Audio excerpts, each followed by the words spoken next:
이건 어떻습니까? 어제 국정조사 진행되는 동안 옷하고 가방 바깥에서 만들어 왔는데 그 값을 누가 냈느냐? 과연 대통령이 사비로 다 낸 것인지 예산과 사비를 섞은 것인지 어쨌건 이원종 대통령 비서실장은 얼마 전 불과 한 달 전쯤 국회에서 사비로 다 냈다 그랬지만 그 장면이 하나씩 깨어져 가고 있습니다.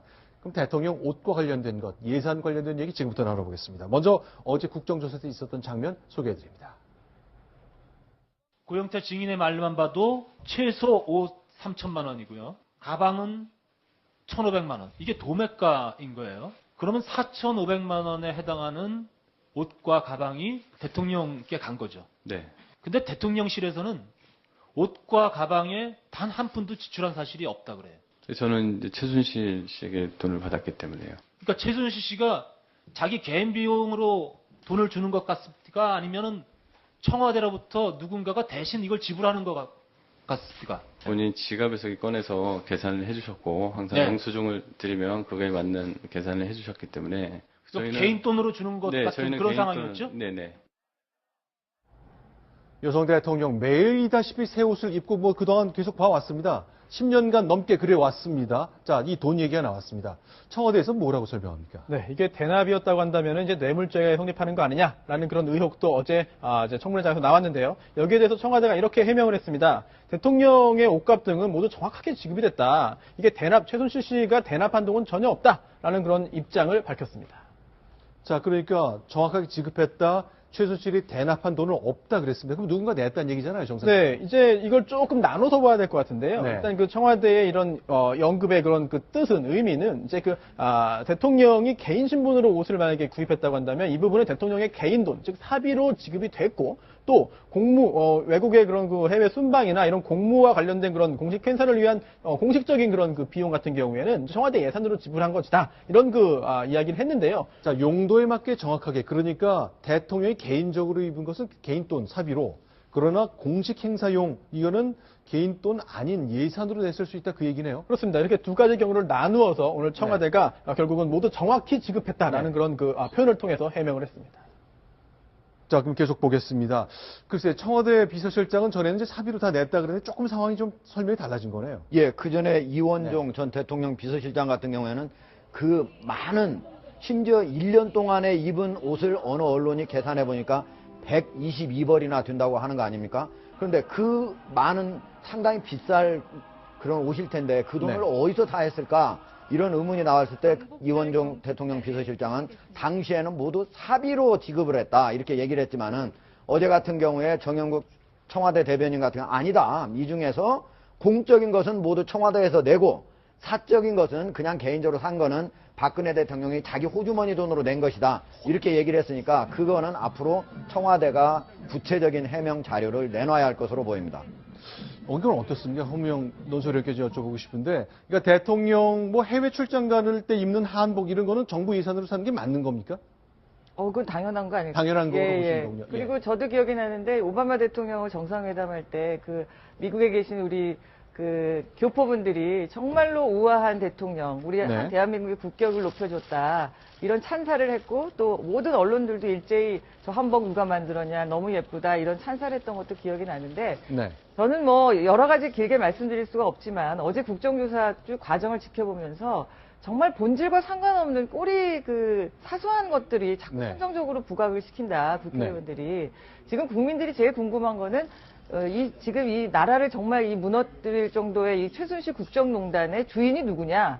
대통령이 혼자 한 거냐? 아니면 대통령이 최순실 씨한테 어떻게 시켰느냐? 그리고 최순실은 안종범, 김기춘, 우병우 이런 수석과 비서실장의 힘을 어떻게 빌렸느냐? 그 과정에서 재벌들은 어떤 거래를 했느냐? 이런 본질적인 의혹에 좀 더 다가가가지고 이런 실체를 좀 알고 싶은 거였는데 어제도 보면 제가 쭉 지켜봤는데 옷값이 얼마냐? 가방이 어떠냐? 고영태하고 최순실 관계는 어땠느냐? 저 어떻게 보면 죄송한 말씀이지만 우리 기자들보다 질문을 더 못하시고 국회의원분들이 너무 좀 수준들이 좀 안 되세요. 그래서 이게 도대체 이런 식으로 국정조사할 거면은 어떻게 이게 국민들 의혹을 해소시킬 건지 어제 저는 나온 증인들도 굉장히 답답했지만 질문하시는 국회의원분들도 너무 준비가 없고 성의가 없다 해서 좀 화가 났어요. 세비 받으시면서 이렇게 준비를 못 하셨나 그런 생각이 들었습니다. 네. 이 문제는 이 고영태의 가방과 옷이 왜 중요하냐면 네. 사실 그저께 재벌 대기업 총수들이 네. 소위 말해서 대가성을 가지고 뇌물을 지급하지 않았냐를 집중적으로 청문위원들이 국회의원들이 질의를 했는데 재벌 총수들은 다 피해 나갔는데 그래서 소위 말해서 대통령의 탄핵 사유 중 가장 중요한 뇌물죄에 대한 부분을 입증을 시켜내지 못했는데 네. 의외로 고영태가 가방과 옷을 만들어준 총 금액이 4천에서 5천만 원 정도 되는 걸 보면 그것도 개인적인 뇌물에 해당되기 때문에 아마 오늘 그 새누리당 의원총회에서 비공개하면서 고성이 오가면서 어떻게 여당이 대통령 뇌물죄가 의심되는 부분을 할 수 있느냐라는 고성이 나올 정도로 쟁점이 됐던 문제인 것 같습니다. 그래서 제가 볼 때는 이것에 대한 청와대 해명 또한 석연치 않아서 대통령이 하는 행사에 대해서 예산을 쓰는데 예산엔 두 가지가 있습니다. 영수증이 필요한 예산이 있고 영수증이 필요 없는 특수활동비가 있는데 특수활동비로 사용했다는 것인지 아니면 영수증이 필요한 그 청와대 공식 예산으로 썼다는 것인지 네. 이것 또한 특검에서 주요하게 좀 밝혀야 될 뿐이 아닌가 하는 생각이 듭니다. 밝힐 게 한두 개가 아니기 때문에 네. 어떤 게 주요하고 어떤 것, 그러니까 순서와 우선순위를 정하는 것이 중요한데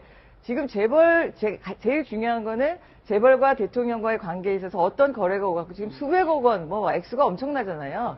이거의 관계를 밝히는데 저는 더 집중을 해야지 저게 옷에 무슨 저것도 물론 뇌물죄로 적용을 해야 되느냐 마나도 쟁점이 될 수는 있겠죠. 네. 근데 너무 거기에만 비중이 가이면 안 된다 이런 취지의 네. 말씀이었죠. 그러니까 사실 저희가 지금 본 거는요.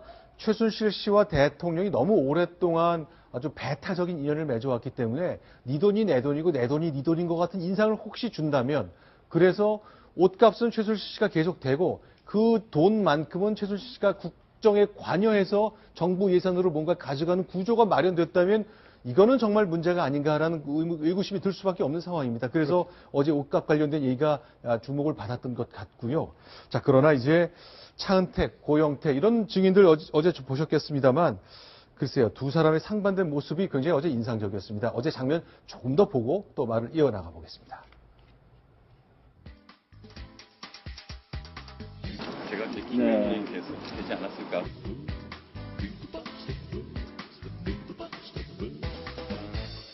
저는 고영태 증인을 판도라의 상자를 연 사람이라고 생각합니다. 고영태 증인이 아니었다면 오늘 이 자리는 없었을 것입니다. 청와대 서너 번 갔고 안 가는 몇 번 갔습니까? 안 가가 저는 잘 뭔지 모르겠습니다. 밤에 대통령 만난 적이 있습니까? 없습니다.